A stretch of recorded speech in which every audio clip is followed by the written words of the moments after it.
Salut à tous, je vous retrouve aujourd'hui pour un nouvel update lecture où, comme à mon habitude, je vais vous présenter 3 de mes dernières lectures. On va commencer sans plus tarder avec un nouveau roman de chez Inceptio. Il s'agit de Eden Island et c'est écrit par Anna Klestel. Ici, vous allez vous retrouver dans une sorte de post-apo dystopique, en tout cas un peu utopique. En effet, il y a bien longtemps, une catastrophe est arrivée et la montée des eaux a ravagé tous les continents. Seuls subsistent ça et là quelques îles qui ont d'ailleurs bien du mal à subvenir à leurs besoins, sauf l'île d'Eden Island, qui, comme son nom l'indique, est un véritable Eden, un véritable paradis. C'est sur l'île d'Eden Island que vit Analia. Pour elle, tout se passe bien, la vie se passe plutôt bien et elle est privilégiée et protégée derrière un mur de force, un champ de force qui a été créé pour protéger Eden Island du reste du monde. Le destin d'Analia va être quelque peu bouleversé par 2 éléments. 1. Son père va disparaître dans ce qu'on appelle un seul avion.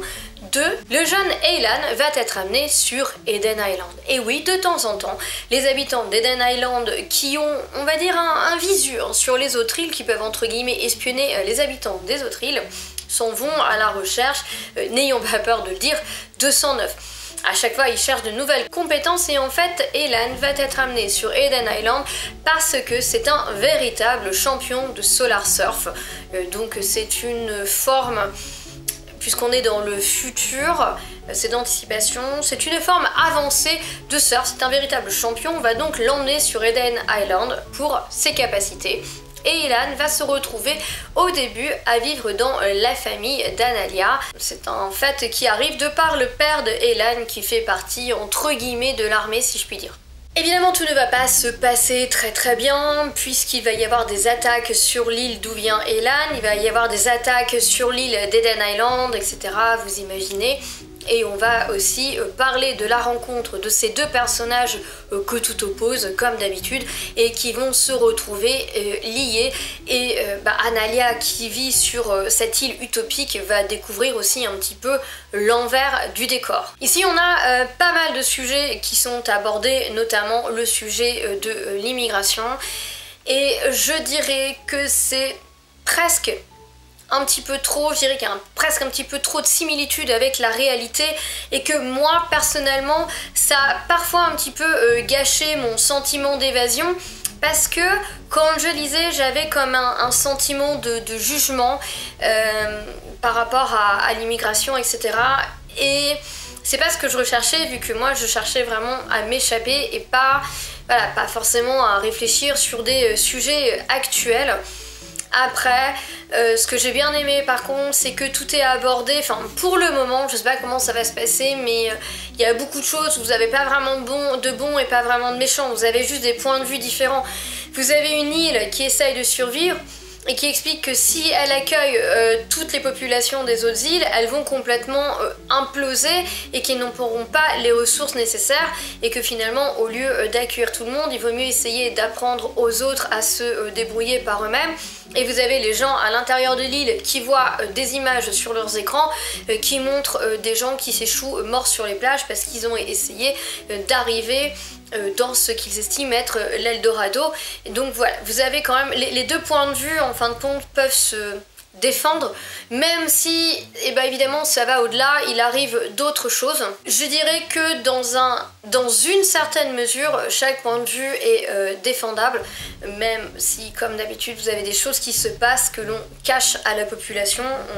Voilà, on les fait vivre dans une utopie, hein, alors que bien clairement ce n'en est pas une. Mais pour moi, j'ai trouvé que c'était un roman qui ne présentait pas trop de manichéisme et j'ai apprécié fortement cet état de fait. Même si je vous dis, on a quand même une vision des choses qui est quand même ultra utopiste quoi, où on voudrait aider tout le monde et faire tout le monde, mais c'est tellement utopiste que ça n'est pas réaliste. Et j'ai pas réussi à me faire à l'idée qu'il n'y avait pas un sentiment de jugement dans l'écriture de ce roman, et ça m'a un petit peu gênée parce que c'était pas ce que je recherchais. Après, l'intrigue, l'univers a réussi à me faire passer au-delà. C'est-à-dire que, on va pas se le cacher, l'univers il est quand même vachement sympa. On est dans l'anticipation, ils ont réussi à repartir à partir de pas mal de choses, ils recyclent tout et vous allez voir que quand je vous dis tout, c'est vraiment tout. Et enfin, je vous laisse découvrir. Mais c'est assez sympa de découvrir cet univers, de découvrir cette île qui va réussir à renaître de ses cendres, à recycler tous les déchets qu'ont produit l'être humain avant, puisqu'en fin de compte c'est la surproduction de l'être humain qui a provoqué ce cataclysme. J'ai trouvé que c'était un univers qui était vraiment très intéressant sur plein de points de vue. Moi j'étais complètement plongée dedans parce que c'est très visuel, donc c'est quand même assez addictif. Et je sais pas pourquoi, mais enfin vous voyez la couverture et c'est vraiment les images que j'ai associées à ma lecture. C'est-à-dire que j'avais des images qui étaient très bleues, très lagon, très utopique à la base. Et donc quand vous découvrez un petit peu les difficultés et l'envers du décor, franchement c'est bien fait, c'est très bien écrit. L'autre point fort du roman, c'est que les personnages, on est dans du young adulte, on retrouve un petit peu des personnages, quelque peu typiques du genre, mais ils sont sympas à suivre. Et on va dire que les choses prennent une tournure à laquelle vous attendez pas forcément. Et que ça c'est sympa. Franchement la fin, moi je l'ai pas vu venir et ça donne vraiment envie de découvrir ce tome 2.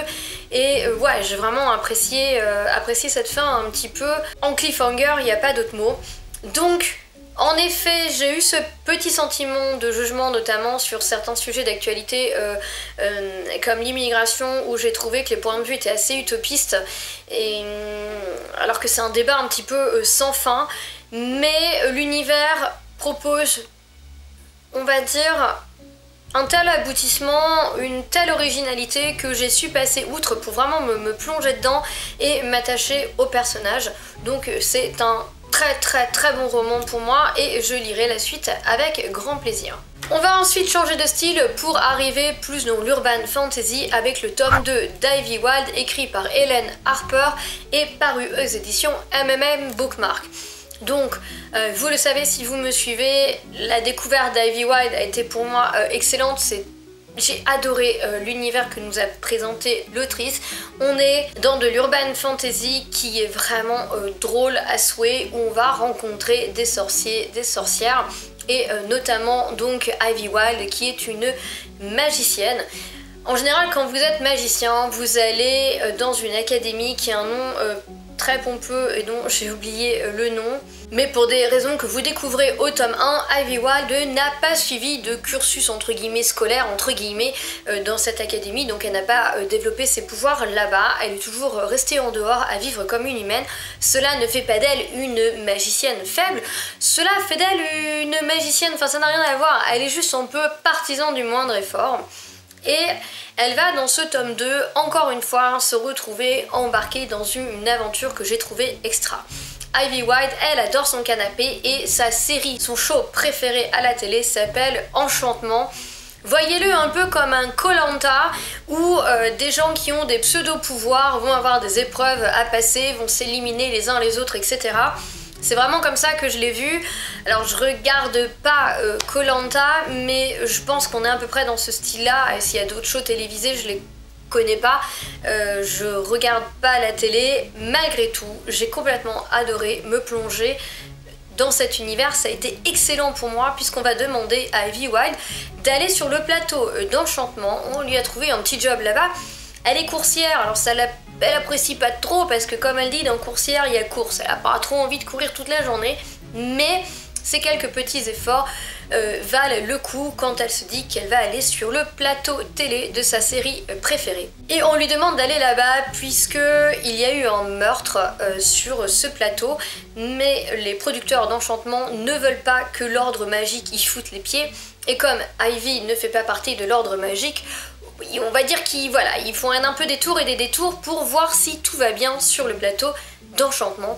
Vous imaginez bien que rien ne va aller bien et il va y avoir des morts en série et Ivy va se retrouver complètement prise dans une aventure extraordinaire.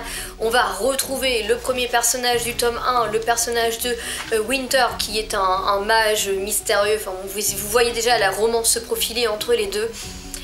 Mais j'ai totalement adoré cette lecture. C'est sans prétention, c'est drôle, malgré tout on s'ennuie pas, c'est bourré d'action, voilà, c'est présente vraiment tout ce que l'urban fantasy peut vous présenter. Donc là il n'y a pas de créatures comme les vampires etc, il n'y a vraiment que des magiciens, mais ça vous présente vraiment ce que l'urban fantasy peut vous présenter quand vous cherchez de l'urban fantasy, où vous avez de l'humour en prédominance. Mais voilà, vous avez quand même des faits qui arrivent, il y a de l'action.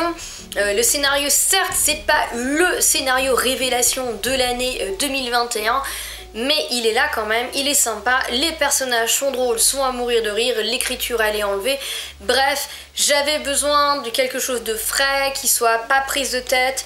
J'étais fatiguée, j'avais vraiment besoin de m'évader, et ça m'a apporté exactement ce que je cherchais. J'ai adoré ma lecture, et donc eh bien vous le verrez dans un prochain update lecture, j'ai très vite enchaîné avec le tome 3 d'Ivy Wild. Ensuite, voulant toujours rester dans ce mood un petit peu humour, young adulte, etc., pas prise de tête, sans prétention, je me suis penchée sur le tome 1 de Fallen Academy première année, écrit par Leah Stone et là aussi paru aux éditions MMM Bookmark. C'était donc la deuxième parution des éditions MMM Bookmark que j'ai découvert, et ça a été la deuxième fois que j'ai franchement un coup de cœur sur leur parution. Je suis assez étonnée parce que, comme je vous l'ai dit, ils sortent énormément de choses et je m'attendais à des livres qui soient peu qualitatifs. Alors vous retrouvez quand même une ou deux coquilles dans les livres, un petit problème de mise en page, une ou deux fautes, mais rien qui empêche la lecture. Et franchement, la qualité des romans, mais c'est vraiment, enfin moi en tout cas pour l'instant, je suis à deux séries vraiment géniales. J'ai adoré le tome 1 de Fallen Academy. C'est un livre qui est basé sur la mythologie Ange et Démon dans le style young adulte avec pas mal d'humour. Si c'est quelque chose que vous cherchez, si vous aimez ce folklore, n'hésitez pas, vous allez adorer. Alors par rapport à des livres que j'ai adorés, mythologie Ange et Démon, comme La Malédiction des Anges, qui est très adulte, beaucoup plus approfondie, on peut pas vraiment comparer parce que là on est dans du young adulte. Par contre, dans la série young adulte Ange et Démon, pour moi c'est l'une des meilleures séries que j'ai découvert, en tout cas sur la façon dont on traite le sujet. Alors je vous explique en deux mots. Eh bien Leah Stone s'est servi de tout ce qui est mythologie Ange et Démon et va donc vous expliquer que il y a eu une guerre, je crois que c'était une quinzaine d'années auparavant, 13 ans auparavant, et il y a eu une guerre entre certains anges et Lucifer, donc les démons. Il y a eu une guerre sur Terre. 4 archanges sont descendus avec des armées. Donc vous aviez Michel, Uriel, Raphaël et Gabriel, qu'on voit moins. Et en fait, cette guerre n'a pas été sans conséquence sur les humains, puisqu'elle a été tellement violente que, on va dire, des dons démoniaques et angéliques ont été projetés et ont contaminé, entre guillemets, certains humains. Ce que j'ai beaucoup aimé ici, c'est que les dons ont contaminé les humains au hasard. Ce n'est pas parce que vous êtes bon que vous avez reçu un don angélique, ce n'est pas parce que vous êtes mauvais que vous avez reçu un don démoniaque. Et donc ça, c'est vraiment à se mettre en tête dès les premières pages, parce que c'est vrai que sinon on est un petit peu paumé. Mais non, tout se passe comme ça. Alors il faut savoir que si vous étiez enfant lorsque vous aviez reçu votre don, lorsque les archanges, les anges, donc que l'on appelle les anges déchus, puisqu'ils sont descendus du paradis sur terre, on va dire contre l'avis de ceux qui étaient au-dessus d'eux. Donc ce sont des anges déchus, mais ils sont bons malgré tout, parce que c'est vrai que souvent anges déchus, on pense Lucifer, mais pas du tout ici. Quand les anges déchus se sont rendus compte de ce qu'ils avaient fait, de ce qui était arrivé, ils ont, on va dire, cadenassé les pouvoirs des enfants jusqu'à leurs 18 ans afin qu'ils puissent vivre un semblant de jeunesse sans être complètement bouffés par leur pouvoir.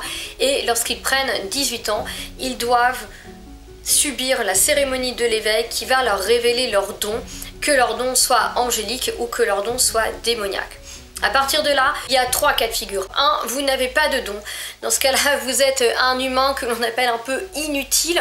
Il faut savoir que chaque ville est un peu divisée en deux, et il faut pas se le cacher, il n'y a plus trop de place pour les humains sans don. Donc souvent ils finissent un petit peu SDF, etc.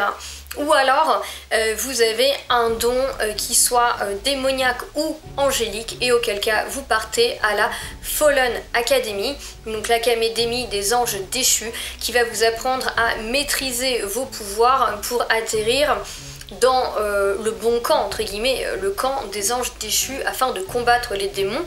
Et je le précise encore une fois, cela même si vous avez des dons démoniaques. Mais il existe une autre académie, la Tainted Academy, pour les gens qui sont marqués par les démons.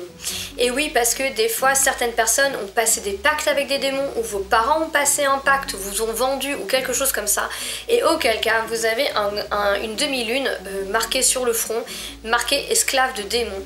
Et dans ce cas-là, que votre nom soit angélique ou démoniaque, vous êtes destiné à aller à la Tainted Academy. C'est dans cet univers que on va rencontrer Brielle, qui est esclave de démons. Elle a passé un pacte avec sa mère, je vous laisse découvrir pourquoi. Les deux sont esclaves de démons, et donc eh bien le jour de la cérémonie de l'éveil, elle est donc destinée à aller à la Tainted Academy, même si son don est angélique.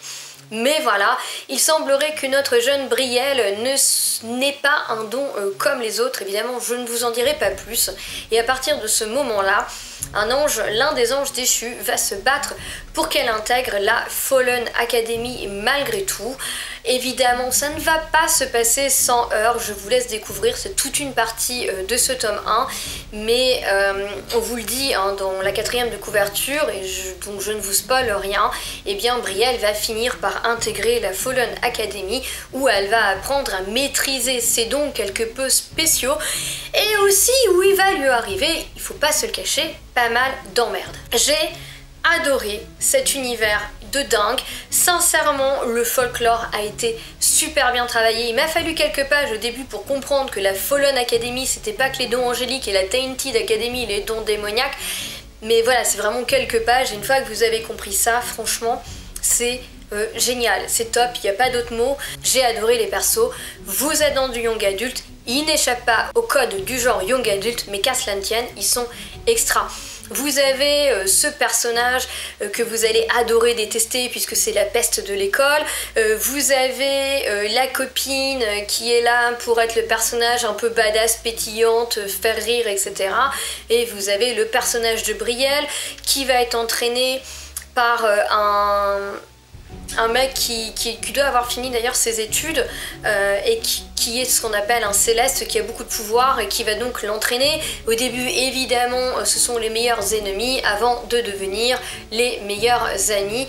Voilà, vous n'échappez pas à tous ces codes là, mais sincèrement c'est super bien écrit en fait. C'est vous n'avez pas le temps de souffler, il se passe toujours quelque chose, il n'y a pas de longueur, donc même si les persos répondent au code du genre, et ben vous les aimez. Et encore une fois, ici, et ben la trame même du récit fait que vous n'avez pas de manichéisme. Vous pouvez avoir des dons angéliques et être mauvais, et d'ailleurs vous pouvez être bon et vous retrouver dans l'école des mauvais, vous pouvez vous retrouver, enfin voilà, il n'y a pas de manichéisme, et j'ai adoré ça. J'ai trouvé que les personnages, malgré leur côté je réponds au code du genre, étaient superbement bien travaillés. Vous n'avez pas que les anges, donc vous allez voir les différents anges et archanges. Vous allez voir l'archange de Raphaël qui dirige l'école.